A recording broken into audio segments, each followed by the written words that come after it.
Here at Bob's Watches, we receive thousands of watches from all over the world, each with their own story and personality. But one thing is never certain. We never know what's in the box. Hello everyone, thanks for joining us for another Watch in the Box. Today we got a shipment in from Cleveland, Ohio, so let's open it up and see what we got. All right, let's see what we got here. Some bubble wrap.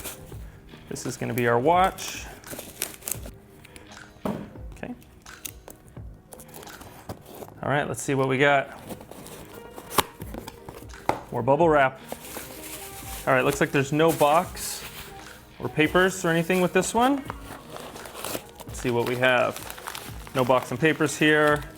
Oh, very cool. Submariner, king of dive watches. This is the new version, the 116610.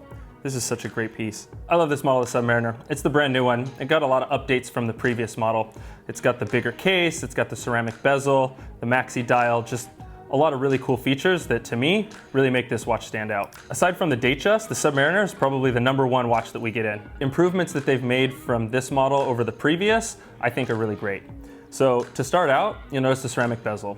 That's the biggest improvement in my eyes. The ceramic bezel you can see in the light, you just see how shiny and clean and crisp it is. I think it looks great. It's really nice compared to the older model with the aluminum bezel. This model introduced the super case.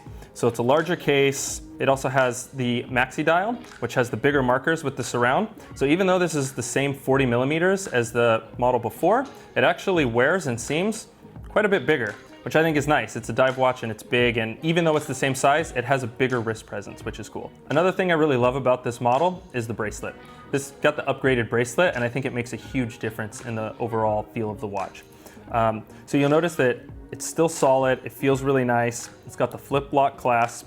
The buckle was redesigned, so it has this little lever that opens up and it locks, and it won't open. If you can kind of see, it won't open unless you lift this little lever up, and then it kind of springs the whole thing open. It's just really engineered well and machined really well. The fit and finish is great, and it feels really nice. The mechanism just feels really, really nice. Another thing that I think is really great about this model is the addition of the glide lock on the clasp. They've redesigned the diver's extension, the wetsuit extension. So instead of on the older model, it was that flip out, you would open up the buckle and then it would flip out, and it was a predetermined little hinged kind of piece in there. Now they've redesigned it to where you open that and then the bracelet slides and then closes, and then that's your dive extension. It's just so well designed and so well engineered. To me, I don't use this watch for diving and I don't wear it over a wetsuit, but I love this feature because if it's a hot day, summertime, maybe your wrist is a little swelled up, the watch fits a little tight, you can easily just open it up, move it just like one notch, and it just gives you a little breathing room. And it's such a great feature. I find myself using that all the time. This model also got the updated Lume. It uses the Chromalite versus the Super Luminova, which was used on the previous version of the Submariner. And the Chromalite's nice because it has a really clean blue glow to it, which is great. The Super Luminova has more of a green glow, which is nice too, but personally I think the blue looks really great. You can kind of see the color in the dark there. You can see it glowing blue, which is a great look for the Lume. This model uses the Rolex Caliber 3135, and that's the same movement that was in the previous model. The movement's actually been around since 1988, and Rolex has used it in Submariner since then. They've made upgrades to it and slight changes, but essentially this is the same movement that's been in Sub since the late 80s. You're probably curious to see how this fits on the wrist with the new larger super case. Let's put it on and check it out. Oh, but first, wrist check. I'm wearing the 16610 Submariner. It's the previous version, which will actually be a pretty good comparison. So first, let's take a look at this one. So I have a 7-inch wrist, you can see how it fits. This has a little bit thinner lugs. It's the case designed before the super case.